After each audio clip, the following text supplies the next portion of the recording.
Hello students, BSc third year.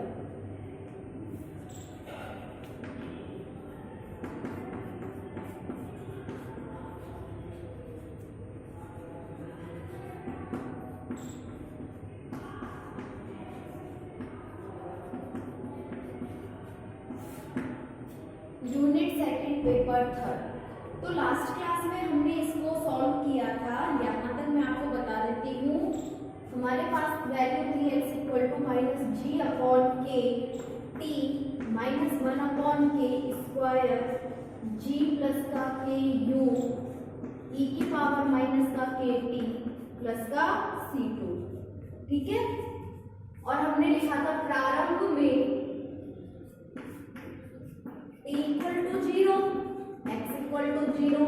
ये दोनों value हमने यहाँ पुट करी थी, तो हमारे पास c2 का मान क्या गया 1 upon k square g plus का के। यहाँ तक हमने लास्ट क्लास में इसको सॉल्व कर लिया था। अब देखो c2 का मान समीकरण में रखने पर तो क्या आ जाएगा x इक्वल टू माइनस का जी upon k t minus 1 upon k square g plus का के यू ई की power minus k T 1 upon k square g plus का के यू। ओके। अब इन दोनों पार्ट में से हम क्या करेंगे, जो भी हमारे पास पार्ट कॉमन है उसे हम यहाँ पर कॉमन ले लेंगे। तो देखो next step x equal to minus g upon k t plus 1 upon k square g plus k u क्या आ गया हमारे पास कांस्टेंट आ गया। क्या बचा 1 माइनस का e की पावर माइनस का kt। तो हमारे पास जो x की वैल्यू आई है, जब उस कण को ऊर्ध्वाधर ऊपर की ओर फेंका जाता है प्रतिरोध बल के अधीन, तो हमारे पास यहाँ क्या होगा, ये इक्वेशन आ जाएगी। इस इक्वेशन से हम किसकी वैल्यू आ गई हमारे पास x की वैल्यू। इसे आपकी जो भी नंबर इक्वेशन है उस नंबर की इक्वल इसे पुट कर दो। ठीक है। जैसे कि हमारी जो भी इक्वेशन अगर आपकी 4 चल रही हो तो 4 मैंने यहाँ पर 3 दे दिया। ठीक है। इसके बाद हम लिखते हैं समीकरण 2 से। अब समीकरण 2 क्या थी कल हमारी, v इक्वल टू किसकी वैल्यू थी g अपॉन k की। तो समीकरण 2 से g अपॉन k का मान क्या रखोगे v, और ये जो कैपिटल V है ये क्या है हमारे पास अंतिम वेग है।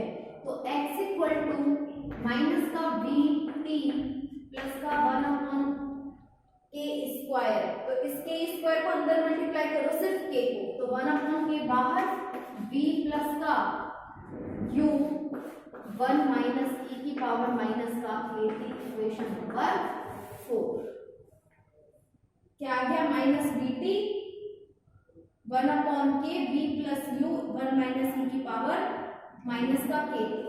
अब इसमें हम एक और काम कर सकते हैं, जो ये k है और ये जो k है ये किसके बराबर है, यहाँ से v अपॉन g के बराबर। तो जहां भी आपका k है उसको क्या करोगे v अपॉन g रखोगे। तो v अपॉन g रखेंगे तो ये चला जाएगा ऊपर, और यहाँ भी हमने क्या कर दिया रख दिया v अपॉन g। ठीक है। तो ये आपकी जो इक्वेशन आई है ये किसमें आ गई, अंतिम वेग और उसकी दूरी और समय के मध्य आ गई। ठीक है। इससे हम क्या निकालते हैं, t समय पर कण की ऊंचाई प्राप्त होती है। तो यहां से लिखोगे इस समीकरण से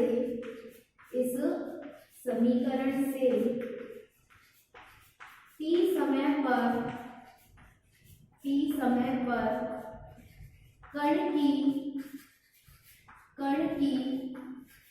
ऊंचाई प्राप्त होती है।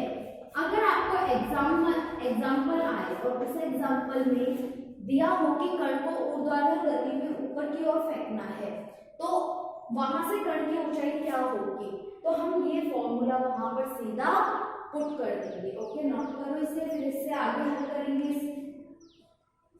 तो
तो आगे देखो, यहां से हमें टी समय पर क्या मिल गई, कण की ऊंचाई प्राप्त हो जाती है।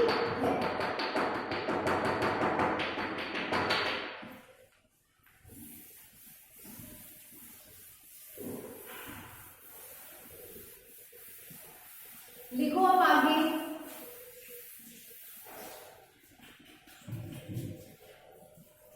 अतः समीकरण 1 से, अतः समीकरण 1 से, और समीकरण 1 क्या थे हमारे पास, d2x/dt² इक्वल टू माइनस का g माइनस का k v। ये इक्वेशन है हमारे पास, इक्वेशन फर्स्ट। यहां से जो d2x/dt² है ये है त्वरण। क्या है, त्वरण। और त्वरण क्या होता है, वेग में परिवर्तन की दर। अगर मैं इस वेग में परिवर्तन की दर को dx से गुणा कर दूं और dx से भाग दे दे, तो हमारे पास यहाँ पर क्या मिलेगा, हमें dv upon dx, dx upon dt, और dx अपॉन dt क्या होता है स्थिति में परिवर्तन की दर, वेग, v dv अपॉन dx। मतलब जो d2x अपॉन dt² है ये किसमें चेंज हो गया, v dv अपॉन dx में, माइनस का g माइनस का k v। यहां तक काम हो गया आपका। अब हमें क्या करना है, इस इक्वेशन में से चर को पृथक करके समाकलन करना है। लिखो, चरों का पृथक कर उनका समाकलन करने पर, उनका समाकलन करने पर, तो उनका समाकलन करेंगे तो हमारे पास क्या आ जाएगा, इनको हमें क्या करना होगा, अलग अलग करना होगा, तो यहाँ से अगर मैं माइनस कॉमन लूँ तो मेरे पास इक्वेशन क्या हो जाएगी, g प्लस का kv। तो v dv upon g plus का kv इक्वल टू माइनस का dx। और दोनों साइड मैंने क्या कर दिया, इसका समाकलन, इस माइनस को आगे लिख दो यहाँ पर, ठीक है। और एक क्या आ जाएगा, कांस्टेंट आ जाएगा। अब आगे देखो इसके, अब हमें क्या करना है, इसका समाकलन करना है। तो g प्लस के वी इक्वल टू मैंने मान लिया, यहाँ पर t मान लिया, मान के चलो w मान लेते हैं, तो क्या हो जाएगा k dv equal to dw। और जो ये v है, ये स्मॉल v है, ऐसा है, ठीक है। जो ये v है, जब हम इसका समाकलन करेंगे तो हम देखो किस तरह से करते हैं, और हमारे पास आंसर आएगा इसका। इसको हमने पृथक किया, और पृथक करके k को मैंने ले लिया यहाँ से आउटसाइड में बाहर, क्या बचा 1 minus g upon g plus का kv, और dv dx प्लस का, अभी समाकलन करेंगे ना पहले। अब देखो नेक्स्ट स्टेप में minus 1 upon k plus g upon k square log g plus का kv equal to x plus का c3। और c3 क्या है, अचर है। अचर है तो हमें किसका मान निकालना है, c3 का। और c3 का मान निकालने के लिए हम क्या करेंगे, प्रारंभ में। तो प्रारंभ में जो हमारा ये v है, इसका वेग है जो कैपिटल v के, सॉरी कैपिटल u के बराबर है, और क्या मान है, जो x है वो किसके इक्वल है, 0 के बराबर है। v और x का मान इस दिए हुए समीकरण में रखने पर, तो माइनस का v अपॉन के u अपॉन के प्लस का g upon k square log g plus का के u, x का मान हो गया। तो c3 का मान हमारे पास क्या आ गया, minus u upon k plus g upon k square log g plus k u equal to c3। c3 का मान भी इस समीकरण में रखने पर, तो यहां तक नोट करो इसे। हमने क्या किया कि समीकरण एक ली, क्योंकि हमारे पास x का मान आ गया, t का मान हमने निकाल लिया। अब हमें x और v में रिलेशन निकालना है, या फिर ठीक है x और v में क्या करना है, रिलेशन संबंध बताना है। तो हम दोबारा समीकरण एक से शुरू करेंगे। समीकरण एक नोट करी, ये क्या है, त्वरण। त्वरण को हम इस तरह से भी परिभाषित कर सकते हैं, तो मैंने इसको इस तरह से चेंज कर दिया। इसके बाद चरों को पृथक कर उनका समाकलन करने पर, तो उनका समाकलन करने पर हमारे पास ये इक्वेशन आ गई। आफ्टर दैट इस v dv upon g plus kv का समाकलन करने के लिए हमने क्या किया, इसको इस तरह से तोड़ लिया। dv के रिस्पेक्ट में कर रहे हैं, यहाँ क्या आएगा dx। जब हम 1 का v के रिस्पेक्ट में करेंगे तो क्या आएगा v। ये प्रारंभ में जाएंगे, जब हम किस वेग से फेंक रहे हैं उसे ऊपर u वेग से, तो प्रारंभ में जो हमारा वेग है वो u के बराबर है, और जो x है यानी कि o बिंदु पर बात कर रहे हैं, x जो दूरी है वो कितनी है, 0। तो यहाँ से हमारे पास किसकी वैल्यू आ गई, c3 की। अब जो ये c3 का मान आया है, इसे इस इक्वेशन में हम पुट करेंगे, और हमारे पास यहाँ से आ जाएगा v और x में संबंध। नोट करो यहाँ तक इसे।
यहाँ तक कर दिया नोट, आगे देखो आओ।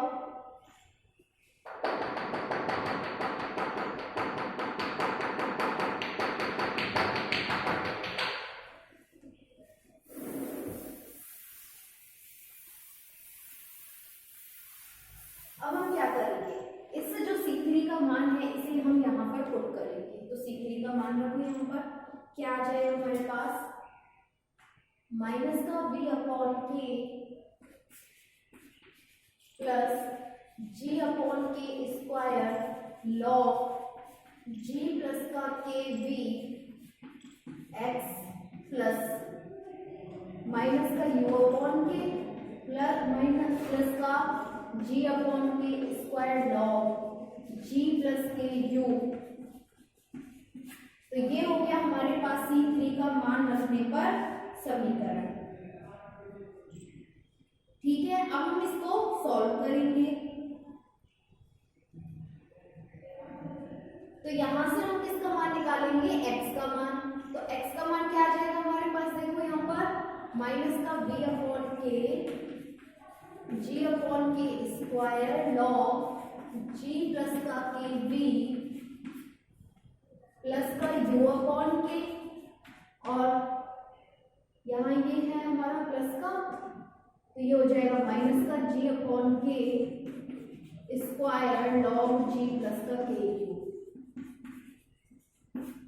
इसके बाद x इक्वल u अपॉन के माइनस का v अपॉन के प्लस दोनों पार्ट में से कॉमन क्या है, g upon k square log a minus log b, log a upon b।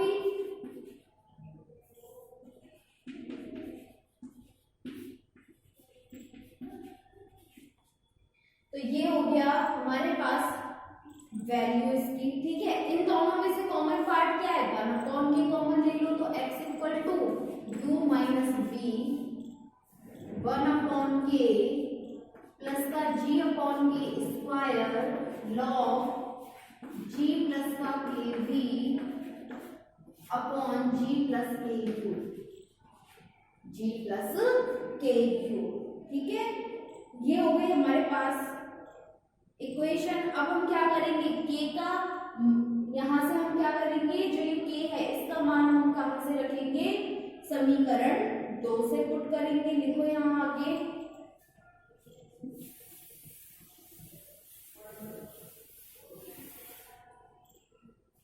समीकरण 2 से,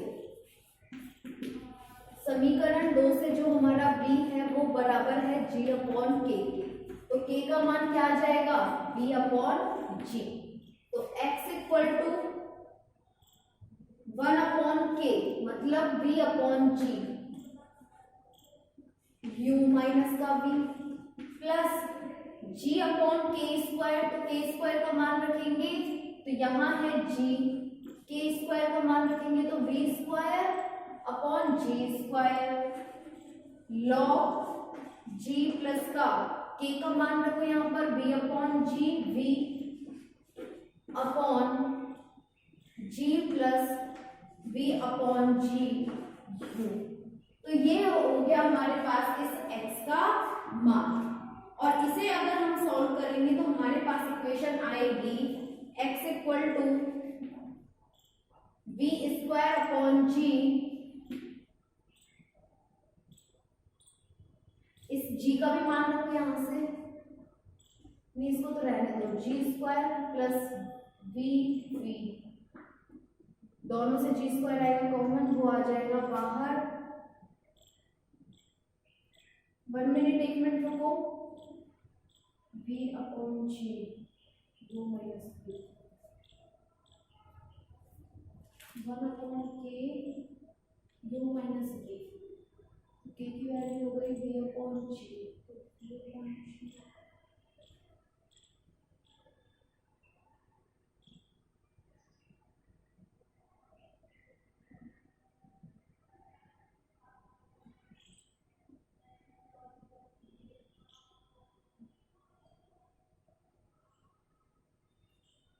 आपका जो बुक में दिया हुआ है वो जो हमारा आंसर आ रहा है उससे थोड़ा डिफरेंट है।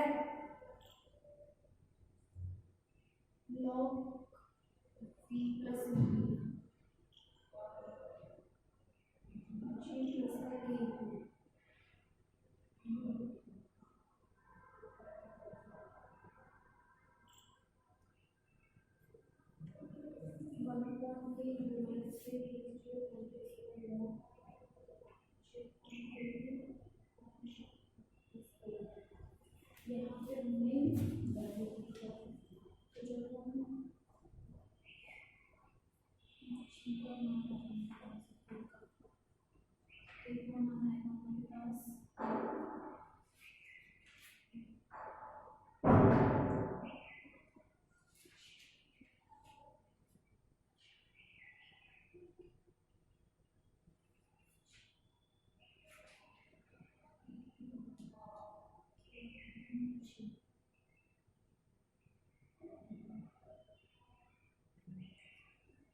'इस तरह से रखो इसमें वैल्यू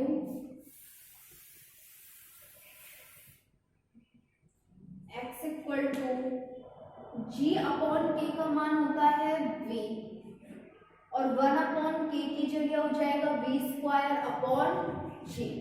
किस तरह से लिखा है यहाँ पर देखो g अपॉन k, पहले तो क्या रखा g अपॉन k का मान कितना रख दिया v रख दिया, फिर 1 अपॉन k का मान जब हम यहाँ पुट करेंगे तो क्या आएगा v अपॉन g आएगा, तो यहाँ हो जाएगा ये 1 अपॉन g। अभी भी सेम नहीं आएगा तो यहाँ से g अपॉन k ये वैल्यू है v इक्वल और 1 अपॉन k का मान रखेंगे तो v अपॉन g, तो आंसर आएगा g।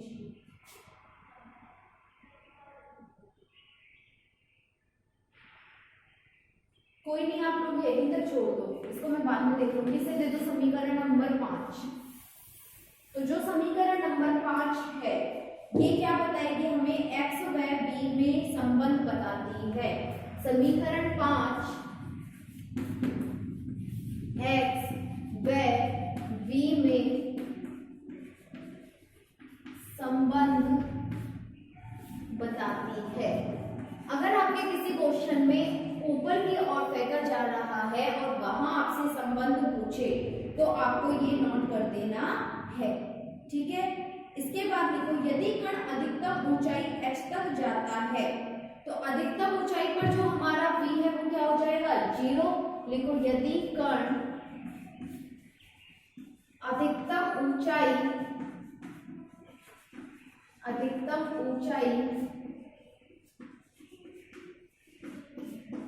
h तक जाता है तो देखो ये जो हमारा पॉइंट है और यहां से ये जो P पॉइंट है इसकी दूरी कितनी है x है और यही क्या है इसकी ऊंचाई है, और हम बोल रहे हैं कि ये जो अधिकतम ऊंचाई है इसको किस में बदल दे कैपिटल H में। तो कैपिटल H इक्वल टू क्या आ जाएगा जो स्मॉल v है यहाँ पर इसकी मान क्या हो जाएगा 0, क्योंकि वो अपने जितना भी इसमें बल लगाया है उससे क्या हो गया उससे आगे निकल गया, उससे आगे निकलने पर जो इस वेग का मान होगा वो क्या आ जाएगा 0। तो देखो इस x का मान यहाँ से अगर 0 है तो इसमें परिवर्तन की दर भी क्या हो जाएगी 0। तो h बराबर g upon k square log g upon g plus k u plus 1 upon के u। देखो यहाँ पर अब k का मान रखने पर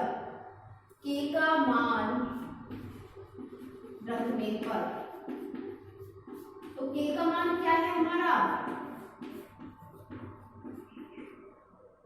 क्या था वहां पर v बराबर g अपॉन k, तो k का मान क्या आ जाएगा g अपॉन v, तो g अपॉन v। देखो इसमें भी सही है, हम खुद ही गलत मान रख रहे थे। k का मान क्या आएगा हमारे पास यहाँ से g अपॉन v आएगा, तो g अपॉन v रखो, ये भी सही है आपका, ठीक है। तो g अपॉन v मान यहाँ रखो, तो h बराबर g, k स्क्वायर का मान g square v square log g upon g plus g upon v u plus का v अपॉन g u। ठीक है, हमने क्या किया, k का मान रख दिया और k का मान रखने पर इसकी एक इक्वेशन आएगी, वो हम इसके बाद नोट करेंगे। नोट करो यहां तक इसे।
कर लिया यहाँ तक नोट आप लोगों ने? नेक्स्ट लिखो अब आगे।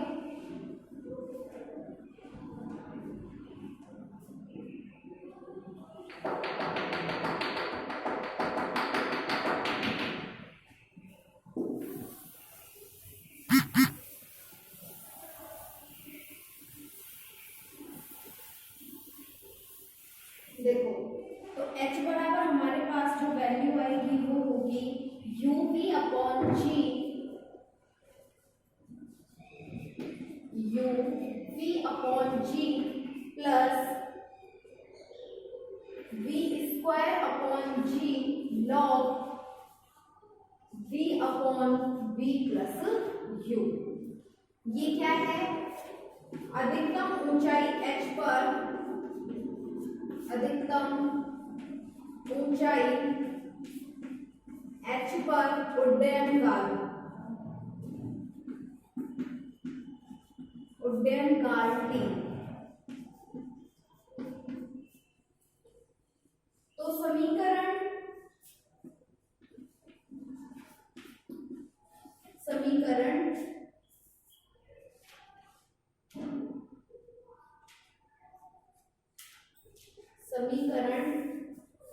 अब देख लेना, इसको हमने नंबर कितना दिया था, minus g upon k plus 1 upon के जी प्लस का के यू ई की पावर माइनस के टी में क्या करना है? v बराबर तो रखना है 0 और t बराबर रखना है कैपिटल T रखने पर, क्योंकि तभी हमारे पास क्या आएगा? अधिकतम ऊंचाई h पर v का मान तो 0 के इक्वल ही होता है, और जो हमारा ये t है ये किसके इक्वल है? कैपिटल T के। तो वैल्यू इस इक्वेशन में पुट करेंगे तो हमारे पास आंसर आएगा इसका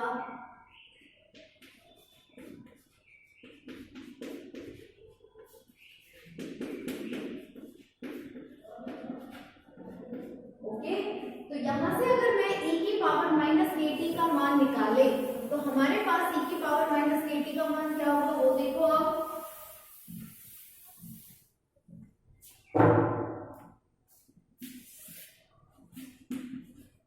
e की power minus k t equal to g plus का के यू अपॉन जी, और यहां से कैपिटल T का मान, सॉरी ये कैपिटल T में चेंज हो गया, कैपिटल T लगाएंगे यहाँ पर तो 1 अपॉन के का यहाँ multiply log 1 plus k you upon जी, और समीकरण 2 से k का मान रखने पर, k का मान रखने पर, और k का मान क्या है? g upon v।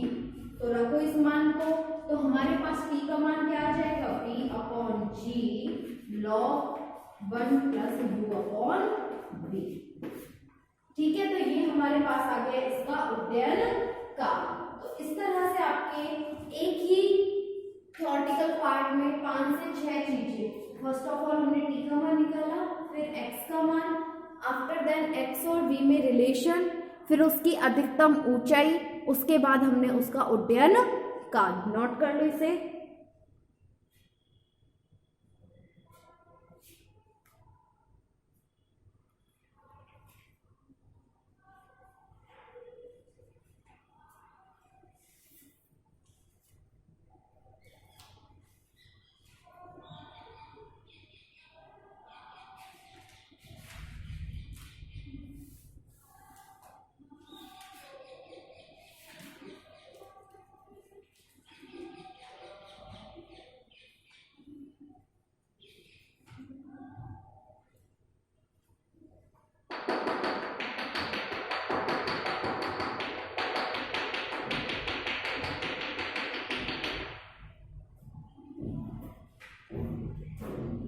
नोट कर लो इसे, फिर हम नेक्स्ट क्लास में नेक्स्ट टॉपिक के साथ स्टार्ट करेंगे।